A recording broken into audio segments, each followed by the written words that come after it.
अखण्डमण्डलाकारम् व्याप्तम् येन चराचरम् तत्पदम् दर्शितम् येन तस्मै श्रीगुरवे नमः। तस्मै श्रीगुरवे नमः। अज्ञानतिमिरान्धस्य ज्ञानाञ्जनशलाकया चक्षुरुन्मीलितम् येन तस्मै श्रीगुरवे नमः।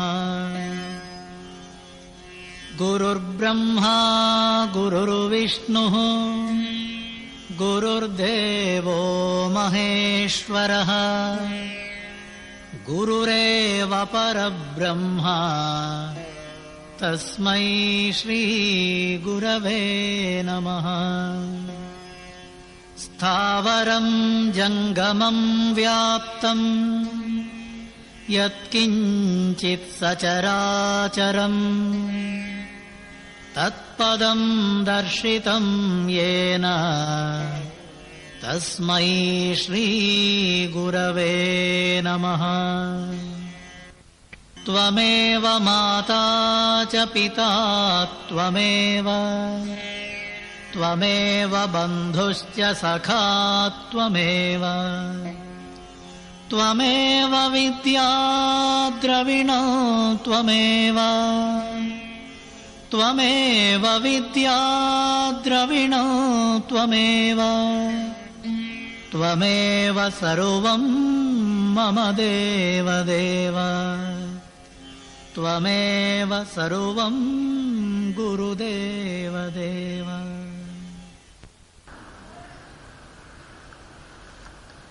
यदक्षरमनाख्येयम् आनन्दमजमव्ययम् श्रीमन्निवृत्तिनाथेति ख्यातं दैवतमाश्रये। गुरुरित्याख्यया लोके साक्षाद्विद्या हि शाङ्करी जयत्याज्ञानमस्तस्यै दयार्द्रायै निरन्तरम्। सार्धं केन च कस्यार्धम् शिवयोः समरूपिणोः ज्ञातुं न शक्यते लग्नम् इति द्वैतच्छलामुहुः। अद्वैतमात्मनस्तत्त्वम् दर्शयन्तौ मितस्तराम् तौ वन्दे जगतामाद्यौ तत्त्वाभिपत्तये। मूलायाग्राय मध्याय मूलमध्याग्रमूर्तये क्षीणाग्रमूलमध्याय नमः पूर्णाय संभवे। श्री कृष्ण। अमृतानुभव में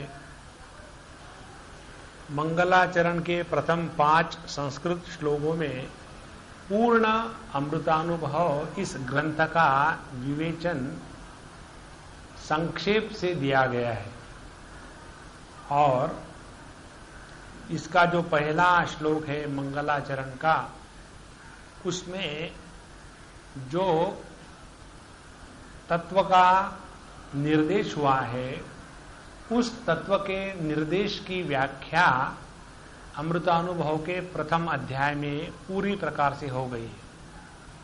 उसके बाद मंगलाचरण का जो दूसरा श्लोक है, गुरुरित्याख्या लोके साक्षात् विद्या हि शांकरी जयत्याज्ञा नमस्तस्यै दयार्द्रायै निरंतरम। यह जो परमात्मा तत्व जिसने गुरु का चोला पहन करके जो यही शांकरी विद्या को बताने के लिए इस जगत में अवतरित हुआ है, तो ऐसे जो दया के सागर जो निरंतर अपने शिष्यों पर कृपा करने वाले हैं, ऐसे गुरु महाराज और उनकी आज्ञा, उनके शब्द, इनकी जय जयकार हो। यह दूसरा श्लोक है। तो ये दूसरे श्लोक की व्याख्या के लिए इस अमृतानुभव के द्वितीय अध्याय का प्रयोजन है।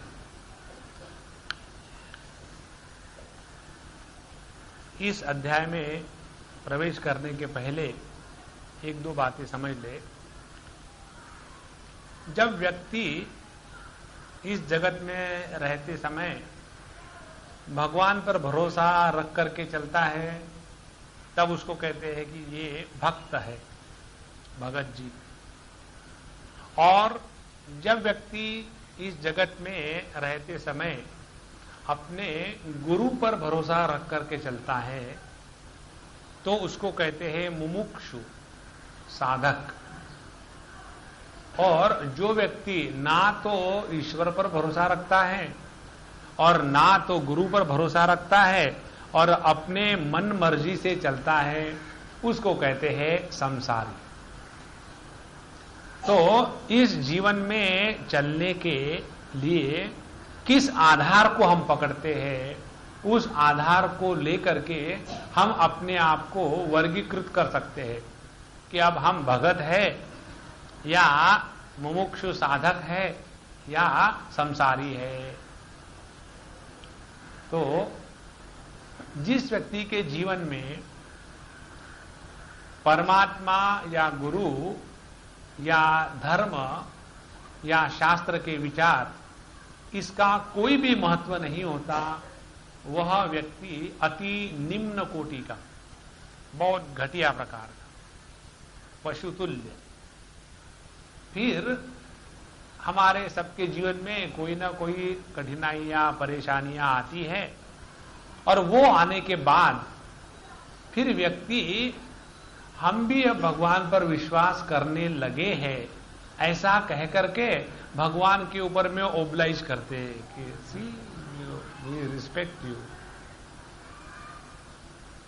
तो उसके बाद व्यक्ति अपने आप को आध्यात्मिक मार्ग पर चलने वाला पथिक स्वीकार करता है, और उसकी ये जो चलने की पद्धति है उसमें पहले भाग आता है कि हम भगवान के भगत हैं। अच्छा, ये एक बार व्यक्ति इस मार्ग पर आ गया तो वो भगत के नाम पर कहीं अपने आप को बर्बाद तो नहीं कर रहा। कई बार क्या हो जाता है कि जैसे एक जगह लिखते हैं कि वह भक्ति जो शास्त्र सम्मत और गुरु उपदेश से रहित होती है, वह भक्ति उत्पात का कारण बनती है। और इसीलिए यदि हमारे जीवन में भक्ति भी आ गई और हम उस भक्ति के नाम से जो मर्जियाएं करने लगे और स्वच्छंदता का जीवन जीने लगे, तो वह भक्ति नहीं है, वो तो हम अपने ही अहंकार की पूजा करने के लिए एक नया तरीका ढूंढ के निकाल रखे। तो जब व्यक्ति अपने सांसारिक जीवन में रहते हुए कुछ ऐसे प्रसंगों को लेकर के ये स्वीकार करना शुरू कर देता है कि हाँ भाई, जगत में हमसे भी कोई शक्तिशाली शक्ति है और जिसके कहने के करने के अनुसार ये दुनिया चलती है, ये एक बार व्यक्ति को समझ में आ जाए। और वो भी सवाल ये है कि अपने अपने क्षमता के अनुसार, किसी को बचपन में ही समझ में आ जाता है, संत ज्ञानेश्वर जैसे को, और किसी किसी को 1400 साल तक समझ में नहीं आता। तो दो एक्सट्रीम, एक ने 14 साल में अमृत का अनुभव कर लिया और दूसरे ने 1400 साल रहे लेकिन वही केवल ईंट पत्थर में ही रह करके सुखी रहने लग गए। तो जब व्यक्ति इस भक्ति मार्ग पर चलने लग जाता है, तो भक्ति मार्ग पर चलते चलते यदि उसके जीवन में गुरु के प्रति, साधु संतों के प्रति समर्पण की भावना उदय ना हुई, तो हम इस भक्ति मार्ग पर चल रहे हैं, ये बहुत प्रारंभिक अवस्था है, अभी हमको बहुत जाना है। अच्छा, जब व्यक्ति भगवान के मार्ग पर चल पड़ता है, तो भगवान की कृपा हुई कि नहीं हुई ये कैसा पता चले?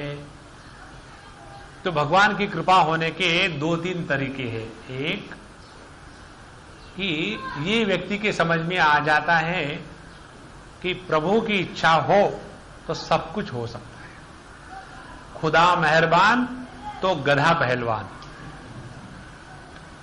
भगवान की मेहरबानी बहुत आवश्यक है जीवन में।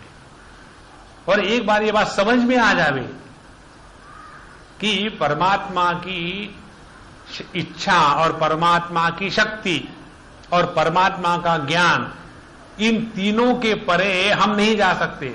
जो उसकी इच्छा होगी वही होगा। ये जिस व्यक्ति के दिमाग में बात बैठ जाती है, वह व्यक्ति दुराग्रही कभी नहीं बनता। दुराग्रह होना माने क्या? हम अपनी ही मनवा के रखना चाहते। तो जब हम अपनी मनवाना चाहते माने अपनी इच्छा को इतना महत्व देते हैं, माने हम सोचते हैं कि हमारी जो इच्छा है वही सर्वतोपरि है। लेकिन ऐसी बात नहीं होती। हमारी इच्छा कुछ भी हो, यदि हमारी इच्छा के कारण हमारे मन में सुख दुख निर्माण हो रहे हो, तो समझ लेना हमारी इच्छा प्रभु की इच्छा के विपरीत हो रही है। और यदि हमारी इच्छा के कारण कोई विक्षेप नहीं, कोई कठिनाई नहीं, कोई राग द्वेष नहीं हो रहा हो, तो समझ लेना उस समय जो हमारी इच्छा है वह इच्छा भगवान से मैचिंग हो रही है, और इसीलिए खटपटाहट नहीं है। इसीलिए अपने मन में इच्छाओं का उदय होना और उसके द्वारा दुख को प्राप्त करना, माने यह जीव की इच्छा है, या हमारे मन में कोई संकल्प इच्छा निर्माण होना और जिसके द्वारा ना तो स्वयं दुखी होना ना दूसरे को दुखी करना, तो वो समझना वो प्रभु की इच्छा के साथ हम चल रहे हैं। अब ये बात यदि समझ में आने लग जाए, तब भगवान की कृपा होना शुरू हो गई। और फिर जब भगवान की कृपा और बढ़ जाती है, तब व्यक्ति को सत्संग में मजा आने लग जाता है। फिर बाहर के चीजों में मन नहीं रमता।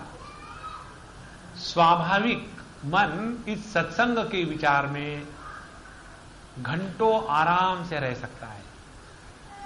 कई बार हमको ये लड़के लड़कियां पूछते हैं स्कूल के, कॉलेज के, कि आप लोग सुबह से शाम तक के वही सुबह उठ करके सीधे बैठो मेडिटेशन करो, ब्रह्म है, हाँ भैया है, मान लिया, अब सोने दो ना। तो सुबह से उठ करके एक के बाद एक क्लास, और हर क्लास में क्या है? वही परमात्मा, वही परमात्मा। अब कब तक? कुछ और है कि नहीं दुनिया में? तो नेह नानास्ति किंचन, और कुछ नहीं, उसका भी उत्तर तैयार है। तो इस प्रकार से यदि हम ये सोचे कि सत्संग तो टाइम पास करने के लिए है, दुनिया से ऊब जाते इसलिए है, तो अभी हमको अभी सत्संग में मजा नहीं आया। जैसे कोई मदिरा पान करने वाला हो, उसने कितनी भी बोतलें खाली करके रख दी और उसके बाद वो बड़ा मुश्किल से उठा हो, और यदि कोई आके कहता है कि चलो मुझे नई मिली है, तो ही विल ऑलवेज ओब्लाइज, ठीक है, पहुंच जाते, उसको कभी बोरियत नहीं होती। उसी प्रकार से जिसको ये सत्संग की मदिरा का नशा चढ़ चुका है, समझ लेना भगवान की कृपा उसके ऊपर में बहुत मात्रा में हो रही है। ये दूसरी स्टेज।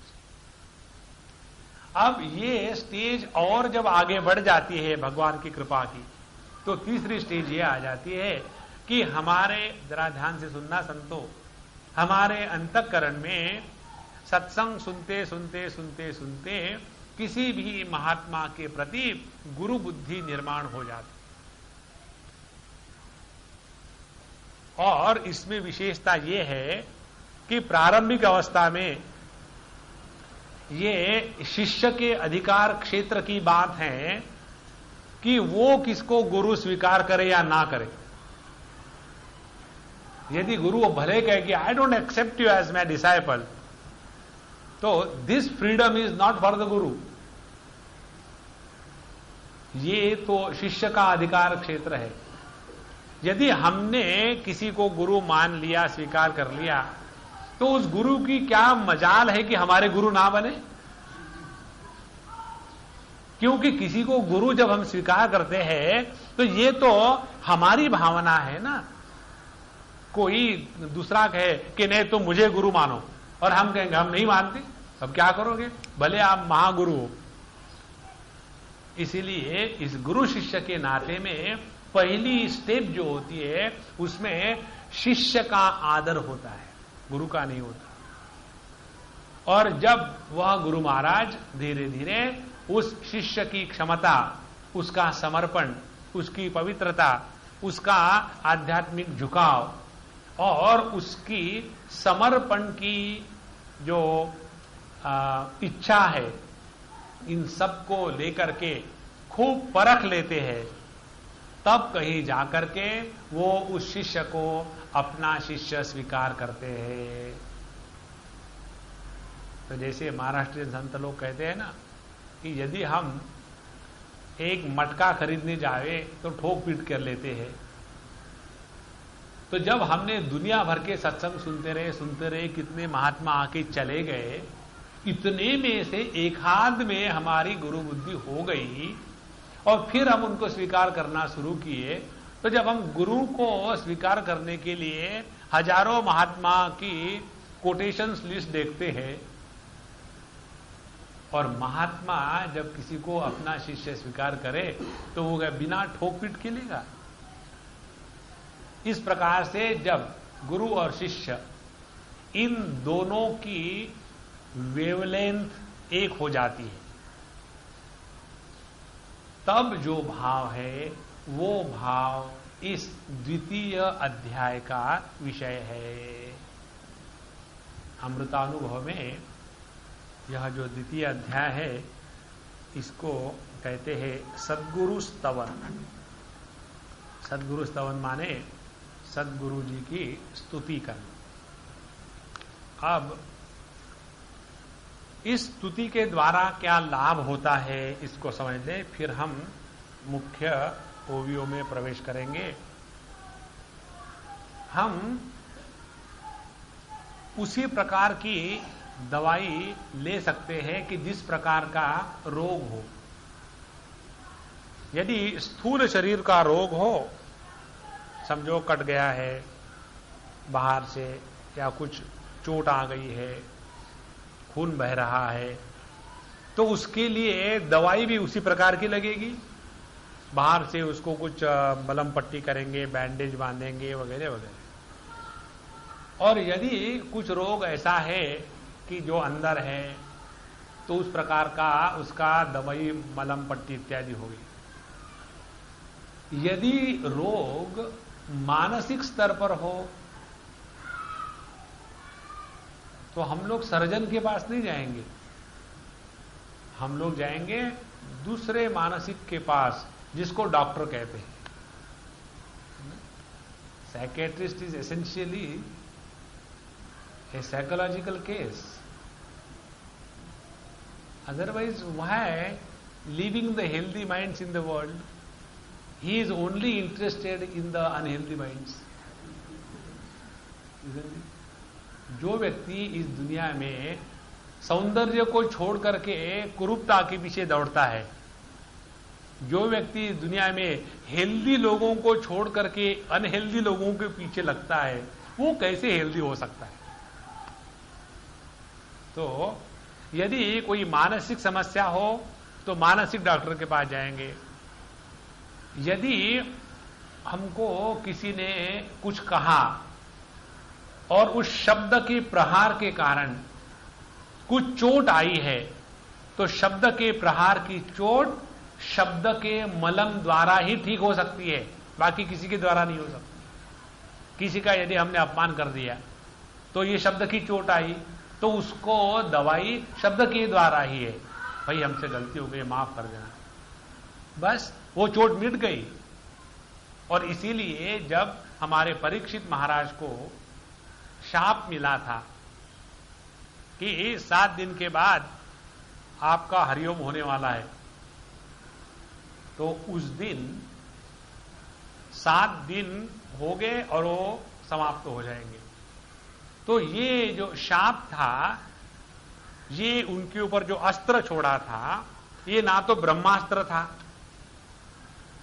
ना तो ये किसी ने भाला फेंक कर मारा था, तो ये जो शब्द का शाप था, तो शब्दमयी भगवान की जो वांगमयी मूर्ति है, उस भगवान के नामस्मरण कथा इत्यादि के द्वारा ही इस शाब्दिक शाप को हम निकाल सकते हैं। अब ये सब उदाहरण यदि समझ में आ गए हो, तो जब हम इस आध्यात्मिक मार्ग पर चलते हैं तो सबसे ज्यादा परेशान करने वाला यदि कोई होगा हमको इस मार्ग पर चलते समय, तो वो है हमारा ही मन। तो ये मनीराम जी को ठिकाने पर रखना है। तो इस मनीराम को ठिकाने पर रखने के लिए एकमात्र उपाय है, और वो उपाय ये है, जरा ध्यान से सुनना। जिसके प्रति हमारे अंतःकरण में प्रेम हो, आदर हो, श्रद्धा हो, पूज्य बुद्धि हो, पूज्य नहीं, मराठी में पूज्य कहते हैं, पूज्य माने 0, पूज्य पूजनीय। जैसे हमारे स्वामी तेजवानंद जी महाराज कहते हैं कि ये जब छापते हैं ना आप लोग पत्रिका, ये इसकी यज्ञ की, पप्पू स्वामी अमुकानंद महाराज, अब ये कहा है का पप्पू स्वामी है, तो जब इतना ही छापना है तो परम पूजनीय लिख देवे, जैसे DH उधर करते थे, यहां उन्होंने बड़े खासे स्वामी को पप्पू बना दिया। तो अच्छा करते, कम से कम वो पू तो दीर्घा लिखते हैं, ऐसा ना रफ से पप्पू महा0। सो जब व्यक्ति के अंतःकरण में किसी के प्रति आदर, प्रेम, श्रद्धा, पूजनीयता का भाव हो, और वो व्यक्ति यदि हमारे सामने स्थूल रूप में आ जाए, जैसे समझो हम अपने घर में ही क्यों ना हो, उल्टे सीधे पड़े हैं, लेटे हुए जमीन पर, और एक टांग गई है सोफा सेट पर, और वहां बीड़ी पीते पीते हम लोग टीवी देख रहे हैं, सपोज ये सीन है। और उस समय में यदि कोई व्यक्ति उस कमरे में आता है जिसके प्रति हमारे मन में आदर हो, तो यदि हम अमेरिका में नहीं रह रहे हो तो हम तुरंत उठ जाएंगे, उसी प्रकार से कूटस्थ चैतन्यवत नहीं लगे रहेंगे, इसलिए क्योंकि जिसके प्रति आदर है उसके सामने हम योग्य प्रकार से अपने आप को प्रस्तुत करते हैं। अब यदि हमारे अंतःकरण में काम, क्रोध, लोभ, मोह, मद, मात्सर्य इनकी अपवित्रता आ गई हो, तो उस अंतःकरण की अपवित्रता को ठीक करने के लिए वही काम में आएगी वस्तु जो अंतःकरण में प्रवेश करके उसको ठीक कर सकती है। और हमारे अंतःकरण में प्रवेश करके उसको ठीक करने की क्षमता केवल वो रखता है कि जिसके प्रति हमारे अंतःकरण में आदर, प्रेम इत्यादि की भावना हो तब। पर इसीलिए जिस व्यक्ति के जीवन में गुरु प्राप्त हो गया हो, भगवान की प्राप्ति से कुछ नहीं होता, हम आपको सबको स्पष्टम बता देवे। पूरा श्रीमद् भागवत महापुराण इसी वस्तु का प्रतिपादन करता है। भगवान तो हमेशा ही रहते हैं, क्या फर्क पड़ता है? गुरु हमारे जीवन में आने के पूर्व हमारी क्या स्थिति थी? तो उस समय तो भगवान थे ही ना आपके। हाँ जी, जरूर थे। तो कहां चाय पीने गए थे? तो हमको मदद किसने करी? भगवान ने नहीं करी। जीव के उद्धार के लिए जब तक के गुरु हमारे जीवन में नहीं आता तब तक के हमारा उद्धार नहीं हो सकता। लेकिन क्या ये गुरु और भगवान अलग अलग है? देखो, टॉपिक चेंज मत करो। गुरु और भगवान अलग है कि एक है, वो विषय भिन्न है। महत्व ये है कि जो भगवान होते हुए भी हमारा ना तो उद्धार कर सका ना तो हमारा बिगाड़ सका, तो ऐसा भगवान क्या काम का? और इसीलिए यदि वही भगवान आपके कहने के अनुसार गुरु और भगवान में फर्क नहीं है, तो हमको वो भगवान चाहिए कि जो गुरु के रूप में आता है, कम से कम कुछ फायदा तो हो। हम है बनिया नहीं। यदि हमको अपने जीवन में किसी के होने न होने से लाभ हानि नहीं होती तो हम कभी भी अपने आप को ठीक नहीं कर पाएंगे। फिर वो आलस्य भाव आ जाता है, ये हमेशा ही ऐसा है, क्या फर्क पड़ता है, छोड़ो, अब चलो जाके पकोड़े खाते। अल्टीमेटली पकोड़ा आनंद परमात्मा को छोड़ दिया। और इसीलिए हमारे अंतःकरण की अपवित्रता एक, दूसरी बात हमारे अंतःकरण में स्वरूप का अज्ञान, तीसरी बात स्वरूप के प्राप्ति के लिए जो प्रतिबंध है, और चौथी बात जो विपर्य से हमने अपने आप को जो नहीं है वो स्वीकार कर लिया है। ये चारों प्रकार की अपवित्रताएं या बुराइयां निकालने की जो दवा है, उस दवाई का नाम है गुरु छाप दवा। और इसीलिए हमारे ज्ञानेश्वर महाराज के पूर्ण लिटरेचर में सबसे ज्यादा महत्व का और सुंदरता से परिपूर्ण यदि कोई विषय होगा तो ये गुरु की स्तुति करना। अब देखो, उस दिन हम गए थे हमारे अपने मिशन के मीटिंग में। अब मीटिंग की तो होती ही रहती है। अब उस मीटिंग में जाकर के सभी यदि सीरियस हो जाए कि जैसे हमको डिसीजन लेना है कि चाइना के ऊपर में अमेरिका को लगावे कि चाइना के ऊपर में जापान को लगावे, और ये डिसीजन हमको लेना है, तो कितनी सीरियस होंगे। लेकिन इसमें सीरियस होने की कोई बात है क्या? क्योंकि ना तो जापान हमारी मानता है, ना तो अमेरिका मानता है, ना तो चाइना मानता है। लेकिन हम खामोखाम सीरियस हो रहे हैं, but we are deciding the world policy. तो यदि हमको जो भी कार्य करना है उसमें सफलता प्राप्त करनी हो तो आवश्यकता होती है व्यक्ति के अंतःकरण में उत्साह निर्माण। बिना उत्साह से कोई भी कार्य में सफलता नहीं होती।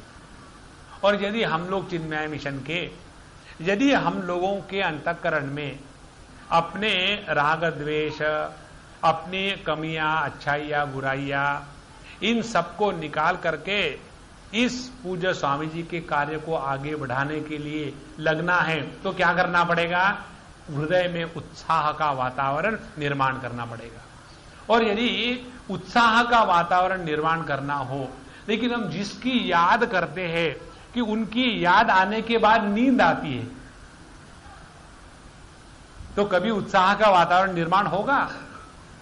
तो जब हम अपने गुरु को याद करते हैं और जो उत्साह की साक्षात मूर्ति थे और अभी इस समय में अव्यक्त रूप से उपस्थित है, ऐसे गुरु का स्मरण करने मात्र से all negativity is burned away. ये महत्व है गुरु की स्तुति करने का। गुरु की स्तुति इसीलिए नहीं करते कि पब्लिक को बताने के लिए मालूम है हम भी अपने गुरु से प्रेम करते हैं, और इसलिए भी नहीं करते सो दैट द गुरु में बी प्लीज्ड। नो, इसके द्वारा हम अपने अंतःकरण को ही शुद्ध करते हैं। और जिस व्यक्ति का अंतःकरण अपने गुरु के स्मृति से पवित्र और शुद्ध नहीं होता, वह व्यक्ति अभी तक शिष्य बना ही नहीं। शिष्य वो होता है कि जिसके अंतःकरण में कैसी भी समस्या हो संपूर्ण विश्व की, उस समस्या के अंधेरे को यदि नष्ट करना हो तो सब कुछ छोड़ छाड़ करके शांत बैठ ले और गुरु का नाम रूप, उनके कार्य, उनके शब्द, उनका उपदेश, उनका चरित्र, उनकी एक आध घटना, इसमें से किसी को भी एक को पकड़ लो तो दुनिया की कैसी भी समस्या रहे, उस समस्या का हल उसी क्षण उस विद्यार्थी को, शिष्य को प्राप्त हो जाता है।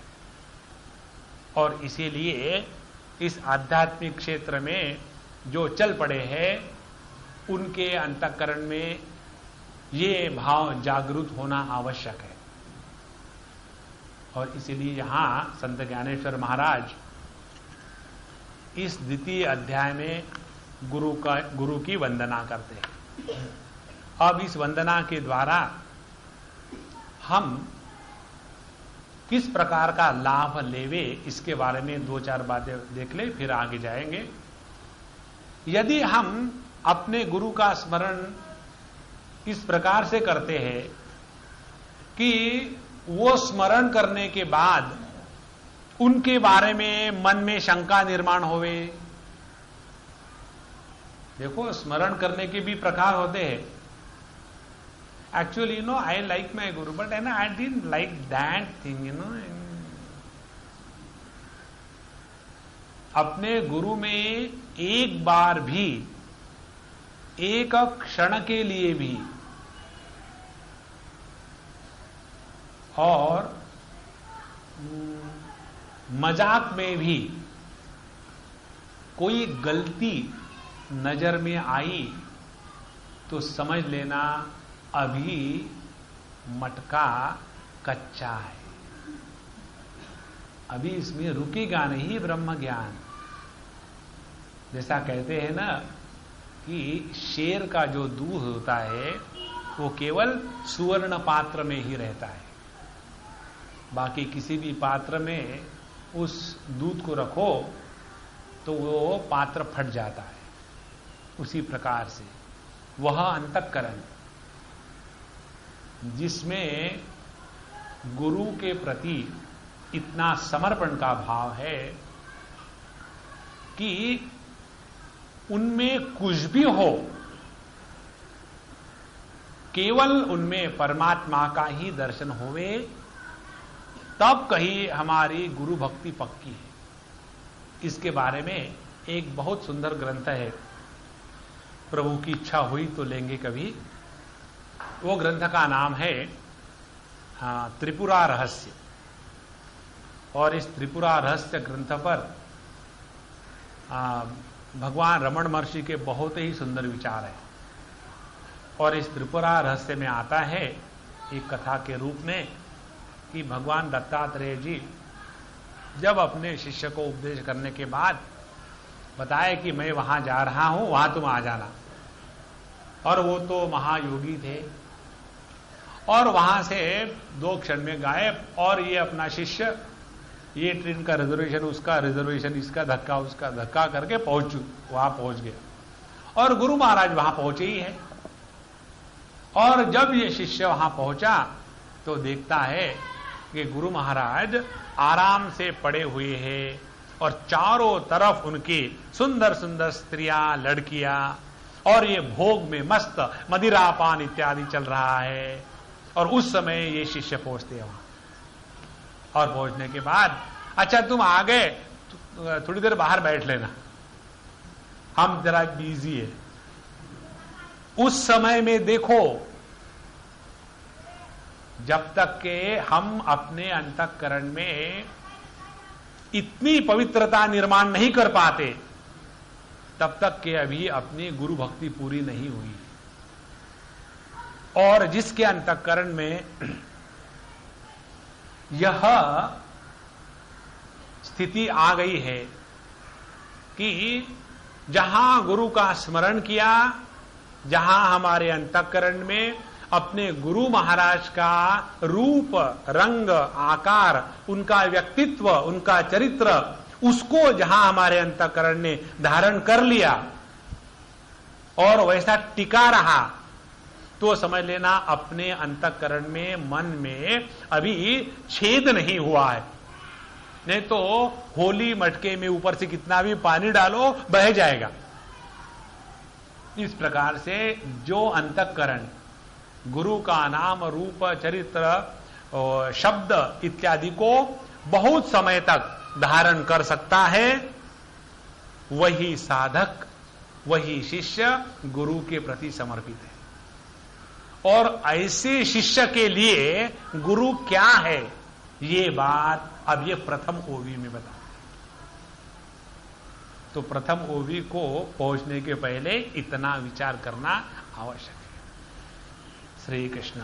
आता उपाय वन वसंतु, जो आज्ञेचा आहे वतंतु, अमूर्तची मूर्तु कारुण्याचा। आता माने अभी तक जो हम लोग बोले पिछले आधे घंटे, उस आधे घंटे के बोलने को कहते हैं आता। यहां तक आए कि नहीं, ये मराठी का आता नहीं, हिंदी का आता है।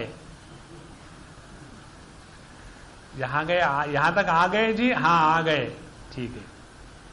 आता उपाय वन वसंतु, देखो गुरु महाराज की स्तुति हो रही है।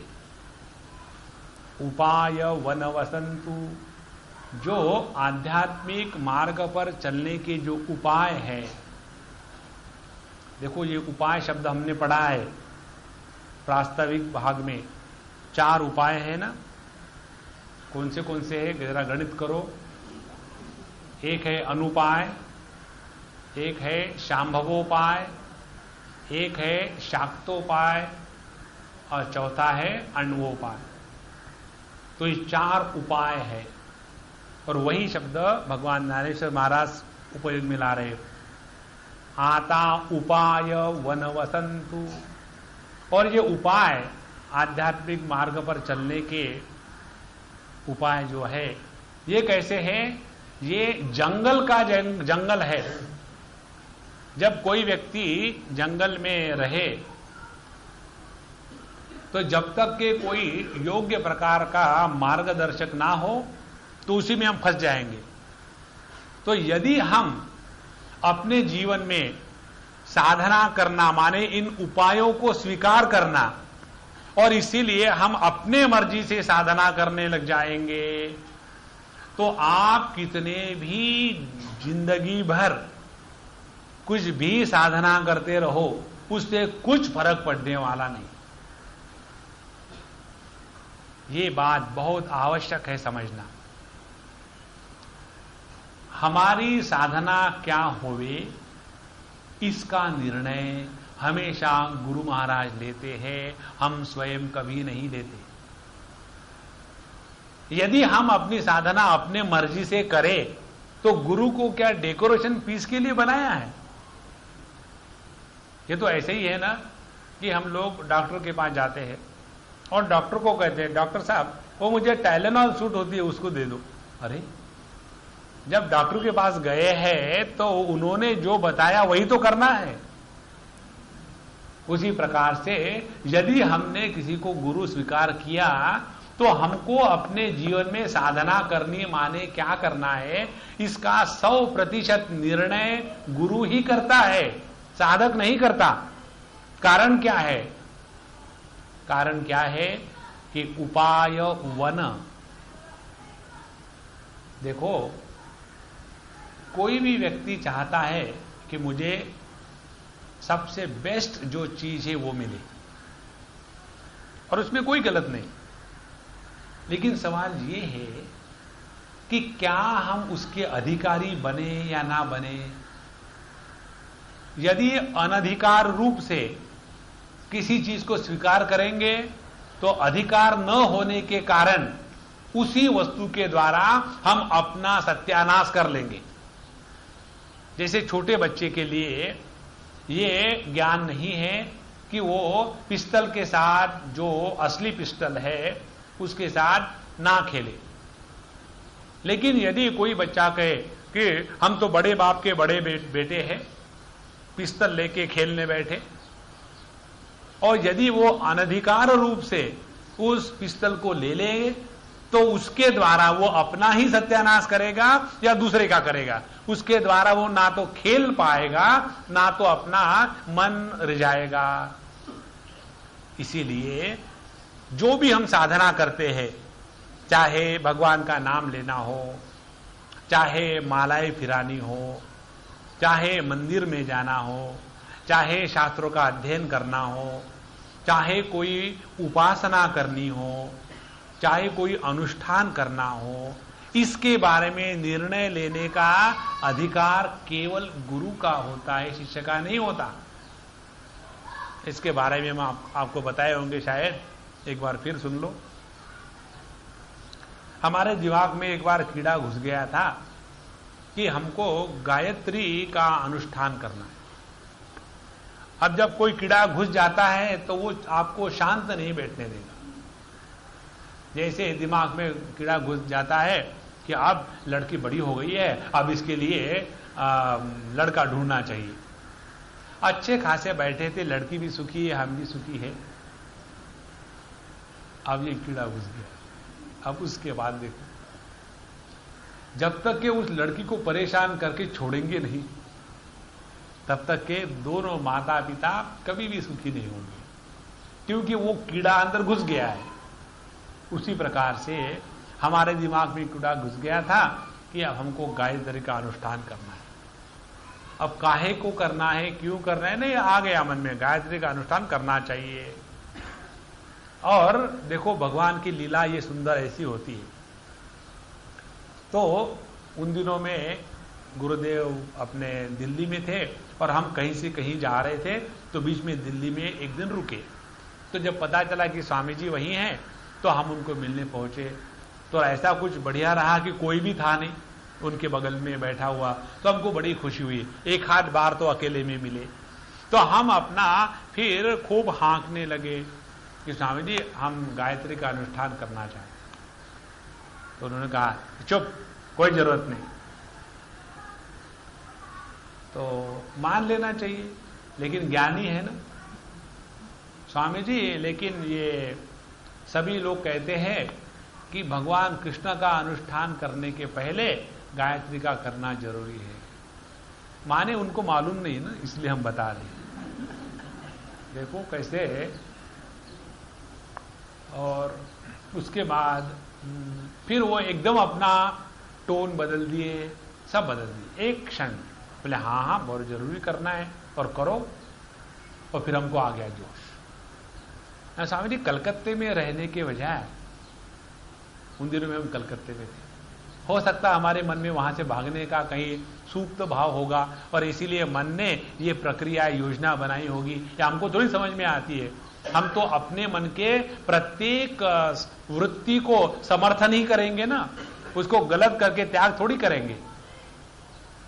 तो कलकत्ते में करने के बजाय यदि हम उत्तरकाशी में करें, गंगा जी के किनारे, वहां बैठ करके एकदम ओम भूर्भुवस्वः तत्सवितुर्वरेण्यं, वैसे हाँ बिल्कुल, वो तो बहुत बढ़िया है, वहां जाके कर। और उतने में दूसरे कोई भगत लोग आ गए तो हमारी इनिंग आउट, तो हम बाहर निकले। जब हम बाहर आए तब हमको अपने सभी शब्दों को लेकर के हंसी आई कि देखो पूरे की पूरी इनिंग पहला ही छक्का लग गया था, है ना। लेकिन वाइड बॉल, अरे इतना मुश्किल से छक्का मारा पहला ही, लेकिन उसको जहां वाइड बॉल हमने डिक्लेयर कर दिया तो वो छक्का एकदम पानी में गया। उसी प्रकार से पहला जो शब्द होता है गुरु का, वही साधक के लिए, शिष्य के लिए अंतिम उपदेश होता है। और जो शिष्य इसको समझता है उसके जीवन में साधना करनी नहीं पड़ती, वो साधना होने लग जाती है। और जब साधना करनी नहीं पड़ती तो साधना करने का अभिमान भी नहीं बन सकता, और साधना करते समय जितनी समस्याएं आती हैं वो समस्याएं भी नहीं आती। और साधना में यदि सफलता हुई तो हमारे गुरु महाराज ने बताया था, इसलिए हमने किया, ये ऐसा क्यों हुआ इसका उत्तर तक हमारे पास नहीं होता। जब व्यक्ति अपने जीवन के किसी भी समस्या का उत्तर नहीं ढूंढता, बल्कि हर चीज में गुरु की कृपा ढूंढने लग जाता है, तब समझ लेना कि वो गुरु महाराज उस शिष्य के हृदय में अवतरित हो गए हैं। तो हम अपने जीवन में क्या साधना करें, ये निर्णय स्वयं अज्ञानी होने के कारण इस उपाय के जंगल में जब जाएंगे तब फंस जाएंगे, उसमें से निकल नहीं पाएंगे। दूसरी बात, यदि हम अपने तरफ से बिल्कुल कागज लेकर के, पुस्तकें लेकर के, बड़े बड़े साधु संतों के चरित्र पकड़ करके उसके अनुसार नोट्स बना करके मेडिटेशन करना शुरू कर दे बहुत सिस्टमैटिकली, फिर भी उसमें कमी रहेगी। यदि किसी ने अनेक प्रकार के पेड़ पौधे लगाए हो और खूब उसका खाद पानी किया, लेकिन यदि पुष्प को विकसित करना हो तो वसंत ऋतु के आगमन की आवश्यकता होती है। वसंत ऋतु के न होते हुए यदि कितने भी पेड़ पौधों को लगाओ वो केवल प्लास्टिक के होंगे। असली जो पेड़ पौधे हैं उसमें यदि पुष्पों को खिलाना है तो सब कुछ करने के बाद केवल प्रतीक्षा करो उस वसंत ऋतु के आगमन की। और जहां वसंत ऋतु का आगमन हो गया, सब कुछ चीजें अपने आप ठीक होने लग जाएगी। और केवल ऐसा नहीं कि जिन पेड़ों की विशेष रूप से निगरानी करी गई थी उन्हीं के ऊपर में पुष्प खिलेंगे, नहीं, वो सभी पुष्प या वो सभी पेड़ जिसके तरफ हमने कभी देखा भी नहीं था, वहां भी इस वसंत ऋतु की कृपा के कारण वहां भी फूल खिलने लग जाते हैं। इसी प्रकार से जो हमने अपने जीवन में साधना के रूप से साधना प्रारंभ करी, केवल उसमें ही गुरु की कृपा से सफलता नहीं मिलती, बल्कि जो भी कुछ हम कर रहे हो वो सभी का सभी साधना के रूप में किस प्रकार से कन्वर्ट किया जाए, यह गुरु की कृपा की विशेषता होती है। और इसको कहते हैं आता उपाय वनवसंतु। तो फिर हम अपने जीवन में आणवोपाय करें या शाक्तोपाय करें या शांभवोपाय करें या अनुपाय करें, कितने भी उपाय स्वयं होकर के करेंगे तो अपनी साधना की परिपूर्णता केवल गुरु के कृपा के द्वारा ही हो सकती। अब इतना क्यों महत्व है गुरु की कृपा का? अब इसका जो टेक्निक है बहुत सिंपल है। जो साधना कर रहा है, जो सोने का प्रयत्न कर रहा है, जब तक कि ये सोने का प्रयत्न करने वाला जगह है तब तक के नींद में प्रवेश नहीं होगा। जब तक कि मैं शिष्य अपनी साधना कर रहा हूं, तो जब तक कि मेरापन और मेरे शिष्यपन का अभिमान बना हुआ है, तब तक के इस साधना की परिपूर्णता कभी नहीं हो सकती। और इसीलिए यह जो प्रयत्न करने वाला साधक है, इस साधक को जब हम तिलांजलि दे देंगे, साधक का ही श्राद्ध कर देना है, तो इस साधक के श्राद्ध करने के विधि को कहते हैं गुरु में श्रद्धा होना। यदि हमारी अपने गुरु में श्रद्धा है तो अपने साधक पंथ का श्राद्ध हो गया। अब फिर से हम अपने व्यक्तित्व को लेकर के नहीं जिएंगे।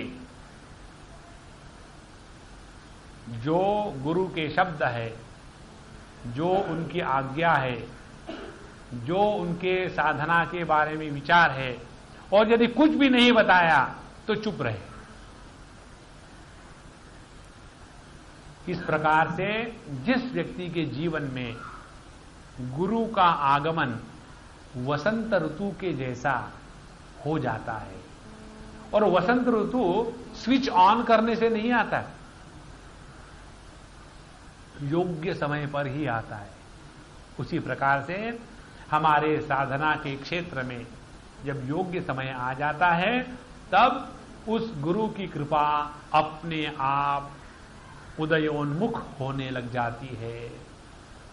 अच्छा महाराज, यह गुरु महाराज हमारे साधना के लिए और साधना की सफलता के लिए वसंत ऋतु का कार्य करते हैं, तो किस प्रकार से गुरु महाराज रूपी वसंत ऋतु हमारे जीवन में प्रवेश करता है? इस प्रश्न का उत्तर इस ओवी के दूसरे चरण में दिया है। जो आज्ञेता आहे वतंतु, गुरु महाराज का वसंत ऋतु के रूप में अपने जीवन में स्वीकार होना माने गुरु महाराज के प्रत्येक शब्द को, उनके प्रत्येक आज्ञा को जब हम आहे व तंतु माने मंगल सूत्र, और ये मंगल सूत्र मराठी का मंगल सूत्र नहीं है, यही सूत्र है जिसके द्वारा हमारा मंगल हो सकता है।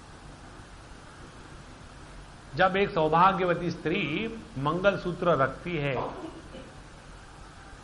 तो वो मंगल सूत्र बताता है कि ये स्त्री कौन है, क्या है। उसी प्रकार से गुरु के शब्द, और यदि उन शब्दों का, उनकी आज्ञा को हम अपने जीवन में आदर के साथ मंगल सूत्र जो रखते हैं, उसको रखने का तरीका माताओं को पता है, और जो इमिटेशन ज्वेलरी रखते हैं दोनों भी उसी गले में लटकाते हैं। तो इन दोनों को लटकाने के पीछे हमारी क्या भावना और बुद्धि होती है? तो उसी प्रकार से हम अपने जीवन में सभी बातें सुनते हैं, सभी चीजें करते हैं, लेकिन जब वही शब्द गुरु ने कहा हो तो वह हमारा मंगल करने में समर्थ रहता है। और इसीलिए जो आज्ञेता आहे व तंतु, जिसने ये तंतु, ये सूत्र पकड़ लिया है, कौन सा सूत्र पकड़ लिया है कि हमारा यदि भला होना हो तो केवल गुरु की आज्ञा सर्वश्रेष्ठ। जिस व्यक्ति ने अपने जीवन में गुरु के शब्दों को, गुरु के विचारों को और गुरु ने बताए हुए मार्ग पर चलने को निश्चित रूप से बिना किसी चेंज से स्वीकार कर लिया हो, तब कहीं ऐसा व्यक्ति कुछ भी करे, उसका कुछ भी करना आध्यात्मिक साधना बन जाती है। जैसे भगवान कहते हैं भगवत गीता में, यत् करोषि यदश्नासि यज्जुहोषि ददासि यत्, तुम क्या करते हो, क्या खाते हो, कहां जाते हो, इसका महत्व नहीं है। महत्व ये है कि किसके लिए खाते हो, किसके लिए जाते हो। यदि हम खाते इसलिए है कि शरीर स्वस्थ रहे और फिगर बनी रहे, तो हम भगवान के भक्त नहीं है। और यदि हम इसलिए खाते हैं ताकि खाने के बाद भगवान का नाम स्मरण ध्यान धारणा करने में मस्ती आएगी, इसलिए यदि हम खाते हैं तो हमारी साधना बन गई। यदि हम इसलिए जाते हैं ताकि वहां जाने के बाद सत्संग सुनने को मिलेगा, तो ये जो चलना है, ये चलना भी साधना है।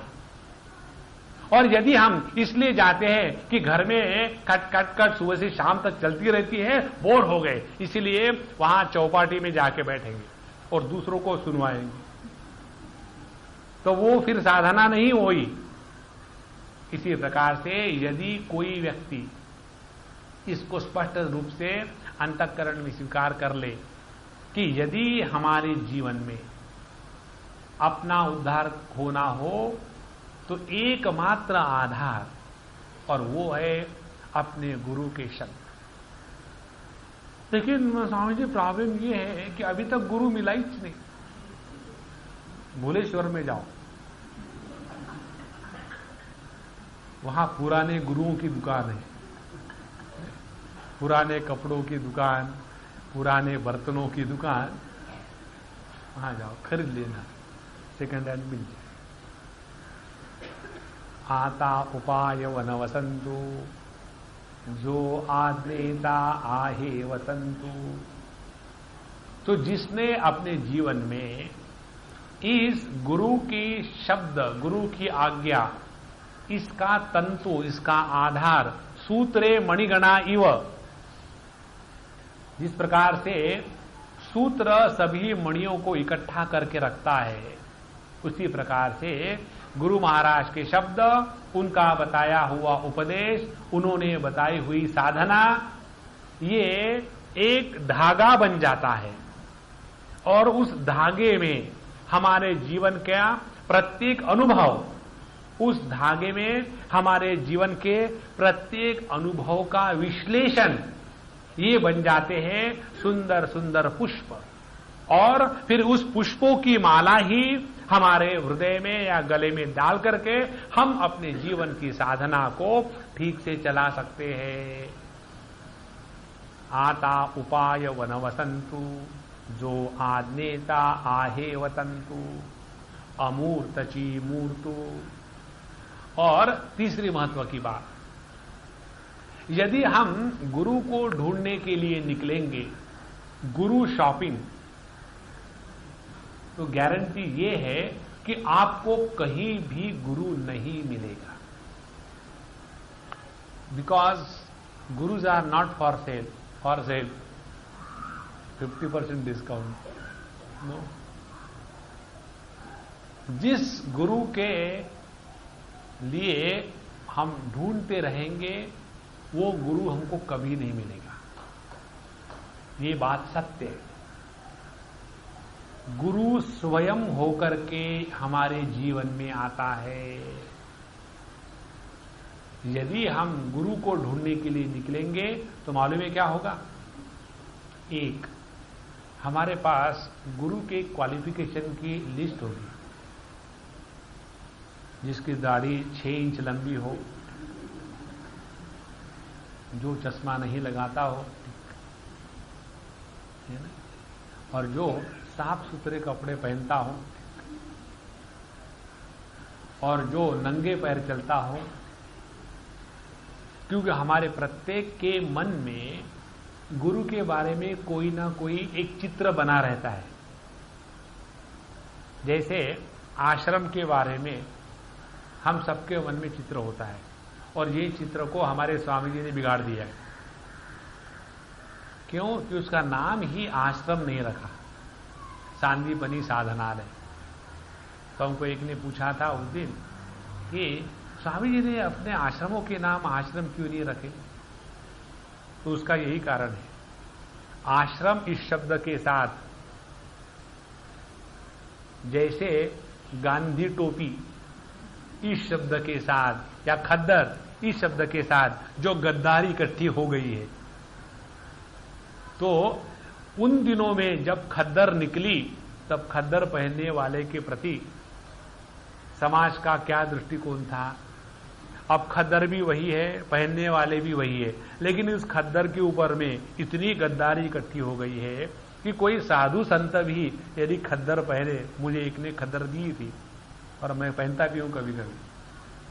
तो एक बार मैंने वो खद्दर की लुंगी और हाफ स्लीव का शर्ट पहना, और कहाँ दिल्ली की बात थी। तो जब हम गए तो एक सज्जन ने कहा, स्वामी जी आप भी खद्दर पहनते? हाँ ना, हम कांग्रेसी। माने उस खद्दर के साथ इतनी सारी बातें इकट्ठी हो गई है। उसी प्रकार से आश्रम इस शब्द के साथ इतनी सारी चीजें इकट्ठी हो गई है।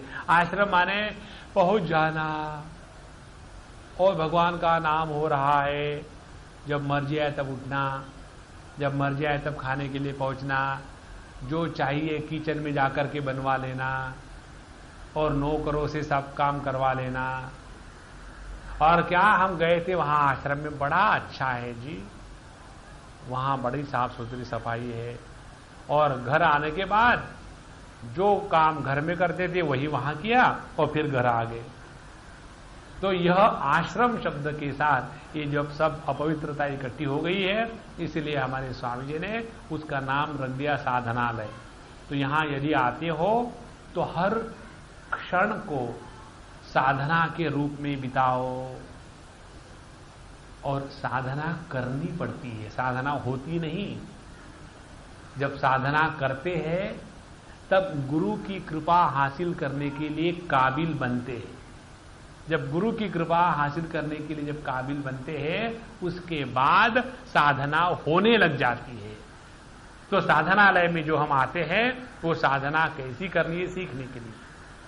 अब उसी प्रकार से यदि कोई ये सोचे कि हम गुरु को ढूंढने निकले, तो हम अपने फ्रेम किए हुए गुरु के पिक्चर को देखेंगे। जैसे भगवान वेद व्यास का फोटो भी नहीं है और किसने देखा भी नहीं है। तो यदि हमको व्यास पूर्णिमा सेलिब्रेट करनी हो तो हम एक आर्टिस्ट को बताएंगे, भैया ये जरा वेद व्यास जी का पिक्चर बता देना। तो कोई भी व्यक्ति वेद व्यास जी का पिक्चर यदि सोचेगा तो निश्चित रूप से उनकी जटा होनी जरूरी है, और उसके बाद उनकी दाढ़ी होनी जरूरी है, कमंडलू साथ में आवश्यक है, और कम से कम कपड़े पहने हुए है, वो खड़ा है। और यदि कोई ऐसा चित्र बनाता है वेद व्यास जी का, बढ़िया हेयर कट हो, दाढ़ियां क्लीन हो, दाढ़ी बिल्कुल कुछ नहीं है, और साथ में टेबल है और उसमें पेन पेपर रखा हुआ है और स्टेनो डिक्टेशन ले रहा है, तो हमारे मन ने भगवान वेद व्यास का एक चित्र अपने आप बना दिया है। और यदि किसी ने भगवान वेद व्यास का वैसा चित्र नहीं बनाया तो हम उसको नामंजूर करेंगे, है ना। जैसे हमारे संत ज्ञानेश्वर महाराज, अब उनकी दुनिया भर की चित्र है, सभी अपनी अपनी कल्पना के अनुसार। तो यदि उनके चित्र को हमने हमेशा पगड़ी बांध के देखा है तो वारकरी लोगों को ज्ञानेश्वर महाराज बिना पगड़ी वाले सवाल ही नहीं हो सकता। और जो मॉडर्न टाइप के है मुलगांवकर ब्रांड, वो यदि हमारे संत ज्ञानेश्वर को देखना चाहेंगे तो एकदम कोमल कन्या के जैसा, और उसके बाद बढ़िया बाल हो बॉब कट जैसे, और बहुत ही सुंदर हो, ज्ञानेश्वर बन गए। और यदि कोई कर्मकांडी हो और उस बटू ज्ञानेश्वर को देखना है, और इतने सारे बाल गुटाओ और एकदम उनका गोटा बना करके एकदम बढ़िया लगा करके और बैठे हैं, ज्ञानेश्वर महाराज बन गए। तो हम प्रत्येक व्यक्ति जब स्वयं गुरु को ढूंढने निकालेंगे तो अपने मन के जो राग द्वेष है उसको हम अध्यारोपित करके गुरु को निर्माण करेंगे। महाराज, जो गुरु निर्माण होता है, जिसको बनाया जाता है, वो बनावटी गुरु होता है। और जिस गुरु को हमने ही बनाया, जो बनावटी है, वो हमको क्या मदद करेगा? और फिर वो गुरु कैसा चाहिए हमको? वो गुरु जो हम कहे उसके अनुसार नाचे। और यदि उस गुरु ने हमने कहने के बाद यदि हमारी बात नहीं मानी, ठीक है, कल से छुट्टी, कट्टी, गुरु नो मोर। समझ क्या रखा है अपने आप को? हमने ही तो आपको गुरु बनाया था। अरे, और इसीलिए कभी भी गुरु को ढूंढने नहीं निकलना चाहिए। फिर सवाल यह है कि ये गुरु महाराज हमारे जीवन में आएंगे कैसे? तो गुरु महाराज का आने का कारण बताते हैं। देखो, जब साधक अपनी साधना करते करते थक जाता है, उस समय वही अनंत कोटि ब्रह्मांड नायक परमात्मा गुरु का अवतार धारण करके उस स्थान पर, उस काल में, उस परिस्थिति में पहुंच जाता है जहां उस साधक को नितांत आवश्यकता महसूस हो रही हो। जैसे समझो कोई छोटा बच्चा हो और वो एक आम तोड़ के खाना चाहता हो और पेड़ काफी झुका है और वो बेचारा कूद रहा है और उसका हाथ जाता है लेकिन तोड़ नहीं सकता। और उस समय यदि कहीं अगल बगल से कोई एक आध बड़ा आदमी जा रहा हो और देख रहा हो कि ये बच्चा कब से कूद रहा है लेकिन उसको आम नहीं मिल रहा है, तो वो आदमी जो वहां पहुंचेगा और आम तोड़ के देगा, वो आदमी को ढूंढने के लिए वो बच्चा कहीं नहीं गया था। उसने केवल एक ही बात कही, बहुत सिंसियरली उस आम को तोड़ने के लिए अपने जीवन को लगा दिया। उसी प्रकार यमैवेश वृणुते तेन लभ्या तस्यैष आत्मा विवृणुते तनुम स्वाम। जब हमको इस दुनिया में परमात्मा के सिवा कुछ नहीं चाहिए, जब हमको इस दुनिया में परमात्मा को प्राप्ति की लगन लगी हो, भूख लगी हो, तड़प लगी हो, प्यास लगी हो और दुनिया की कोई चीज में किसी भी प्रकार का इंटरेस्ट नहीं है और हम पागल हो रहे हो, उस समय वही अनंत कोटि ब्रह्मांड नायक जो कारुण्याचा, जो करुणा सागर है, जो अमूर्त है, जिसका कोई रूप रंग आकार देश काल वस्तु व्यक्ति परिस्थिति किसी भी प्रकार का परिच्छेद जिसमें नहीं है, वही परमात्मा इंस्टेंटेनियसली वही गुरु का रूप धारण करता है और हमारे जीवन में उतर के आता है। और ये गुरु का अपने जीवन में आना दो प्रकार से है, अमूर्तची मूर्तु। इसका आपने जो पुस्तकें उपलब्ध है मार्केट में, उसमें इस प्रकार से अर्थ दिया होगा कि जो अमूर्त होते हुए भी मूर्त रूप में आता है, लेकिन हम उतने में ही इस अर्थ को सीमित नहीं करना चाहते। संत ज्ञानेश्वर बोल रहे, वो कहते हैं कि वही गुरु हमारे जीवन में दो प्रकार से अवतरित होता है और उस गुरु की ओरिजिनलिटी क्या है? करुणा। और करुणा माने वो होती है कि जिसमें कारण नहीं ढूंढा जाता, कारण रहित प्रेम की अभिव्यक्ति को करुणा कहते हैं। यदि हम ये सोचे इस कारण से गुरु हमारे जीवन में आए या इस कारण से भगवान ने हमारे ऊपर कृपा करी, तो हम केवल अज्ञान के क्षेत्र में ही रह रहे हैं। ज्ञान के क्षेत्र में कार्य कारण बाध हो जाता है और जब तक कि अज्ञान का क्षेत्र है उसी में कार्य कारण का महत्व है। तो यदि हम ये सोचे कि हमारे जीवन में गुरु महाराज आ गए, और वो कैसे आए? दो प्रकार से आए, एक अमूर्त रूप से और दूसरे मूर्त रूप से। तो मूर्त रूप से गुरु महाराज आते हैं, जैसे हम लोगों के जीवन में अपने स्वामी जी आए थे। और अमूर्त रूप से कैसे आते हैं? जैसे दत्तात्रेय भगवान के जीवन में 2 दर्जन गुरु आए थे श्रीमद् भागवत महापुराण के अनुसार। गुरु का जीवन में अवतरित होना माने हमको अपने आध्यात्मिक मार्ग में चलने के लिए दिशा दर्शन प्रत्येक क्षण होना।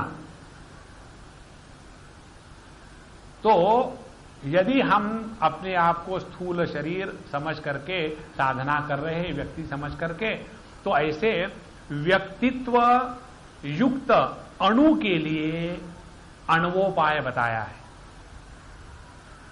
जब हम अपने आप को जीव समझते हैं, अणु माने जीव, और ये योग की भाषा में पशु, तो जब तक हम अपने आप को अणु, पशु या जीव समझते हैं, तब तक कि हमको अण्वोपाय का सहारा लेना है। और यह अणु या जीव जब साधना करते करते करते जब पवित्र होने लग जाता है, तब इसके लिए शाक्तोपाय का उपाय बताया जाता है। तब गुरु महाराज देखते हैं कि अब ये व्यक्ति में अपना व्यक्तित्व काफी कम हो गया है, आप इसको कुछ कहो तो खटकता नहीं इसको। देखो, ये साधु संत लोग जो होते हैं ना, वो इतने सूक्ष्म होते हैं कि हम लोगों के साथ ऐसी बात करेंगे कि जैसे कैजुअली बैठे हुए, लेकिन हमारे एक एक शब्द को वो इतने सूक्ष्मता से ग्रहण करते हैं कि प्रत्येक शब्द से उनको पता चलता है कि यह साधक कितने गहरे पानी में है, और उसके अनुसार वो उसको साधक को अच्छा या बुरा कहने के लिए नहीं, उसके स्थिति के अनुसार फिर गुरु महाराज उसको वैसे प्रकार की साधना करने को बताते हैं। और यह हो गया गुरु का मूर्त रूप से अपने जीवन में आना। अच्छा महाराज, जब यह गुरु मूर्ति ने आकर के हमको इस मार्ग पर चलाने के लिए निश्चय कर लिया, फिर वो हमको छोड़ेंगे नहीं। और ऐसे साधक के जीवन में वही गुरु महाराज हृदय में प्रवेश करके प्रत्येक छोटी छोटी घटना में अपनी आध्यात्मिक साधना में प्रगति किस प्रकार से होवे, ये नई नई सूझ दिलाती है। जैसे पहले जब हम अपने गुरु महाराज के संपर्क में नहीं आए होते, तो जीवन की घटनाओं को हम अपने बुद्धि के अनुसार इंटरप्रेट करते हैं, सुखी दुखी होते हैं, राग द्वेष निर्माण करते हैं और संसारी बनते हैं। उसके बाद गुरु महाराज जीवन में आ गए और उनके कृपा के कारण हम उनके शब्दों का आदर करने लग गए, और जैसा उनके शब्दों का आदर करने लगे, धीरे धीरे धीरे हमारा जीवन, हमारी विचारधारा, हमारी दृष्टि, हमारा जीवन का लक्ष्य सब में परिवर्तन होने लग गया। ये जब सब चीजें परिवर्तित होने लग गई, उसके बाद फिर वही समस्याएं आती है, वही ट्रैफिक आता है। पहले जब ट्रैफिक सामने आता था, जब हम नए नए सीखे हुए थे, तब साइड में बैठा हुआ गुरु बताता था, अब हारन बजाओ। अब एक बार हमको सिखा दिया, और उसके बाद जब हम चला रहे हैं, तो जो गुरु पहले बाहर बैठ करके बताता था, वही गुरु अब हमारे पूर्ण ज्ञान के साथ इतना एक हो गया है कि बिना उसके बताए उसी का ज्ञान हमारे हाथ पैर में से अपने आप बाहर निकलने लग जाता। उसी प्रकार से जहां हमने अपने गुरु के जो आज्ञेता आहे वतंतु, ये समझ लिया कि गुरु महाराज के शब्द, उनका उपदेश हमारा मंगल करने वाला है, तो फिर हमको ये दृष्टि प्राप्त होती है कि हमारे जीवन में जो कुछ हो रहा है उस प्रत्येक घटना में हमारा ही भला होने वाला है। जरा ध्यान से सुनना। जिस व्यक्ति को ये दृष्टि प्राप्त हो गई कि हमारे जीवन की प्रत्येक घटना हमको परमात्मा के तरफ ले जाने में सहायकारी है, वह व्यक्ति प्रत्येक घटना, प्रत्येक व्यक्ति को लेकर के हमेशा उपकृत भाव से इस जीवन में रहेगा। जिस अंतःकरण में दूसरे के किए हुए उपकार याद रहते हैं, उसमें कभी भी गर्व, वैनिटी, एरोगेंस कभी नहीं आता। और यही तरीका है गुरु महाराज हमारे अंतःकरण में घुस करके हम में लीनता, किसी भी प्रकार के अहंकार का न होना इत्यादि सब बातें निर्माण इसलिए कर देते हैं कि उन्होंने अब अंदर से होकर के कार्य करना प्रारंभ कर दिया है। फिर ऐसे व्यक्ति को ऐसे विचार सूझते, कैसे विचार सूझते हैं कि देखो, मैं कहता था या कहती थी कि सास के कारण या बहू के कारण या लड़के के कारण या लड़की के कारण हम बड़े दुखी थे, लेकिन स्वामी जी अब याद आता है यदि वो ऐसी या ऐसा नहीं होते तो हम कभी भी इस आध्यात्मिक मार्ग पर नहीं आते, और यदि हम इस मार्ग पर आ गए हैं बस उन्हीं की कृपा है ना। हमने आपको एक बार सुनाया था एक सूफी संत के शब्द, ये वही दर्द दिल है जो उनको पाता है। जब तक के हृदय में दर्द निर्माण नहीं होता भगवान की याद नहीं आती। तो ये वही दर्द दिल है जो उनको पाता है। खुदा भला करे उनका जो दिल दुखाता है। यदि इसीलिए हमको हमारे बच्चे परेशान करते हैं तो बढ़िया बात है, निकल जाओ चक्कर में से, उनको अपना जीवन जीने दो और अपन माला पकड़ करके पांडुरंग हरि जय जय वासुदेव मस्त रहे। फ्री में वैराग्य, प्रोड्यूस चिल्ड्रन एंड गेट वैराग्य एज ए बोनस।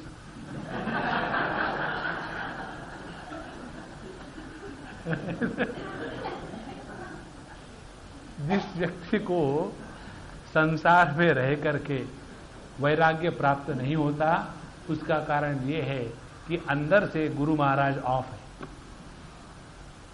और यदि गुरु महाराज अंदर से कार्य कर रहे हो तो जीवन के प्रत्येक अनुभूति को लेकर के, प्रत्येक प्रसंग को लेकर के, प्रत्येक घटना को लेकर के जगत के बारे में वैराग्य होगा और प्रभु के नाम स्मरण में मस्ती आने लगेगी। और जितना समय, जितने क्षण हम प्रभु के साथ रह सकते हैं ज्यादा, उतनी गुरु की कृपा हमारे अंदर में काम कर रही है। तो यह गुरु की कृपा अंदर रह करके जो काम करती है उसको कहते हैं अमूर्तची कारुण्याचा। और जो बाहर रह करके डांट डूट करके ठीक करवाते हैं वो है मूर्तु कारुण्याचा। इस प्रकार से जब हम अपने जीवन में ये पूर्ण विचार को धारण करेंगे तब अपनी साधना it will be going on without any effort. देखो, साधना में सबसे ज्यादा कष्ट होते हैं कि जब व्यक्ति के जीवन में साधना करते करते थकावट आ जाती,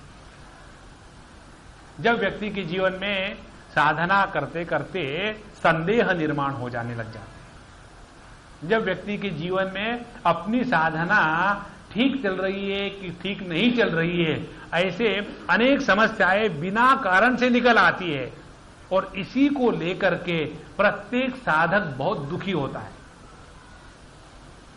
अब देखो, यदि हमको मालूम है कि हमने अपने आप को अपनी मां के गोद में झोंक दिया है, और जब हम अपनी मां की गोद में सोते हैं तो मां अपने पदर से उसको ढाक करके ठीक रखती है।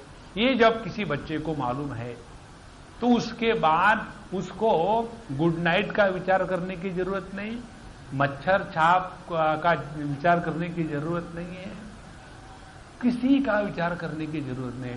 एक बार मां की गोद में झोंक दो और उसी मस्ती में पड़े रहो। उसी प्रकार से एक बार हमने अपने आप को गुरु के चरणों में संपूर्ण रूप से समर्पित कर दिया, उसके बाद मुझे क्या साधना करनी है ये प्रश्न मन में आना ही नहीं चाहिए।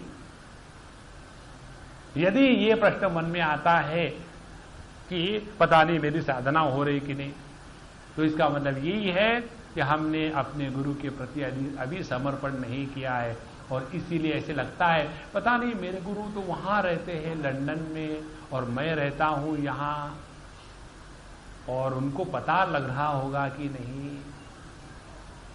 जो देश काल वस्तु व्यक्ति से परिच्छिन्न होता है वो गुरु नहीं होता, वो महागुरु होता है। आता उपाय वन वसंतु, जो आज्ञेता आहे वतंतु, अमूर्तची मूर्तु कारुण्याता। इस प्रकार से जब अनंत कोटि ब्रह्मांड नायक अपने करुणा के भाव को अभिव्यक्त करने की इच्छा करता है, तब वह गुरु का अवतार धारण करता है। और वो गुरु का अवतार इसलिए धारण करता है कि उसको इस विद्यार्थी के या शिष्य के लगन को देख करके मन में प्रेम उभर आता है कि this sweet guy is really doing something, he needs a little push. और उस समय वही गुरु महाराज हमारे जीवन में बिना कहे पहुंच जाते। अब हम सभी लोग देखें, हम लोगों ने ऐसा क्या किया है, यदि गणित के रूप से देखें, तोल के रूप से देखें, कि जिसके कारण हमको अपने गुरु मिल गए। यदि हम ये विचार करें कि इसके कारण हमको हमारे गुरु मिल गए, तो वो कारण बन गया महत्व का, और गुरु का प्राप्त होना हो गया effect, and effect is always inferior than the cause. तो यदि हमको अपने जीवन में गुरु महाराज प्राप्त हो गए हैं, वो किसी कार्य कारण मीमांसा का विषय नहीं होता, और इसीलिए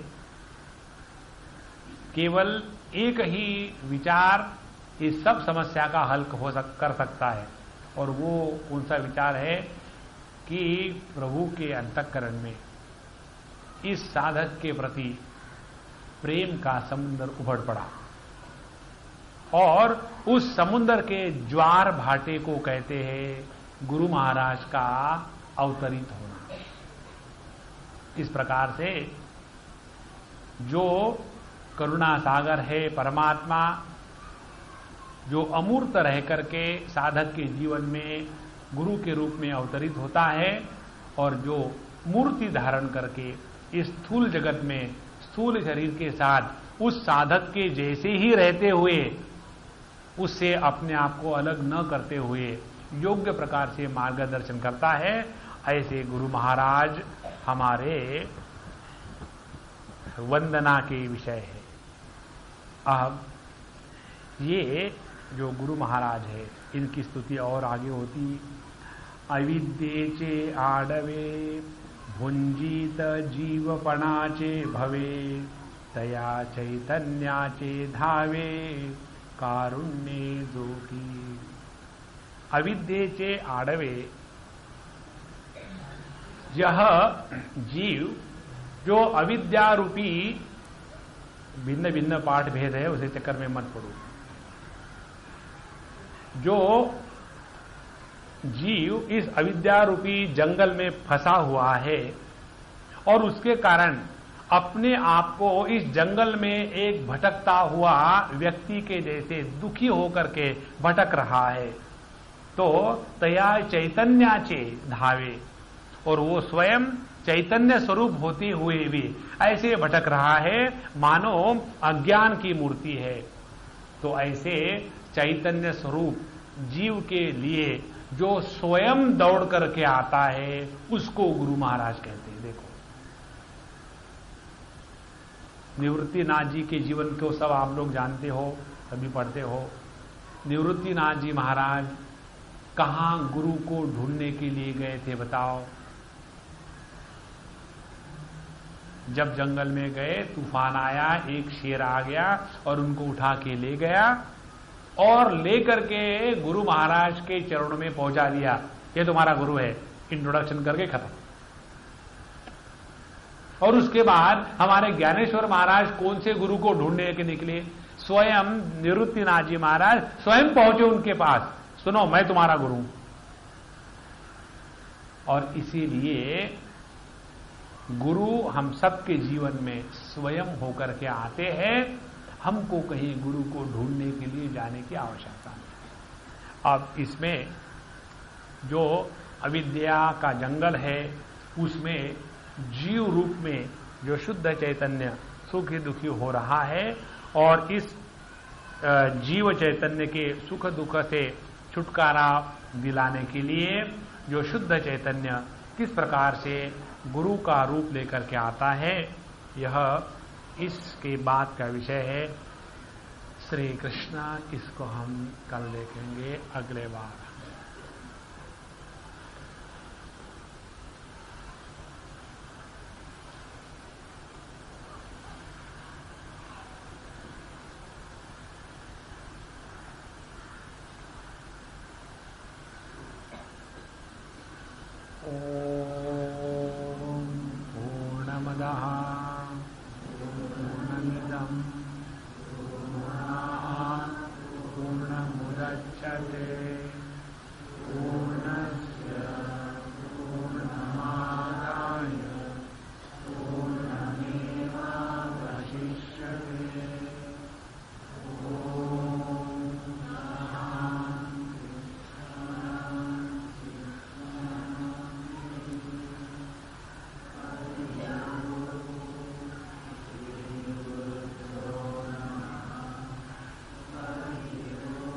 बाहर रह करके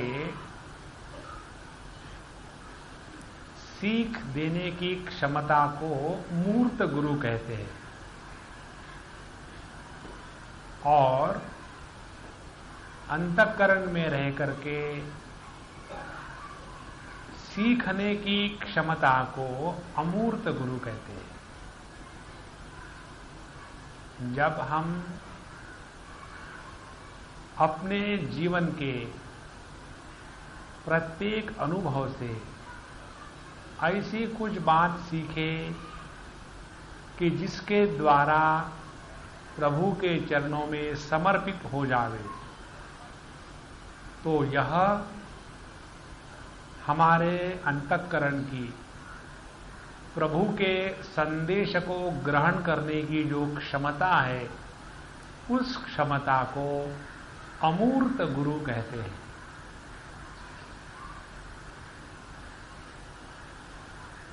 यदि बाहर से सिखाने वाला हो और सीखने की क्षमता ना हो तो,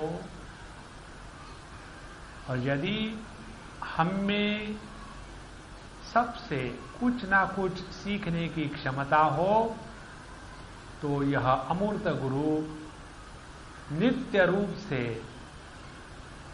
हमारे साथ रहेंगे और अपनी साधना स्वयं करवा लेंगे।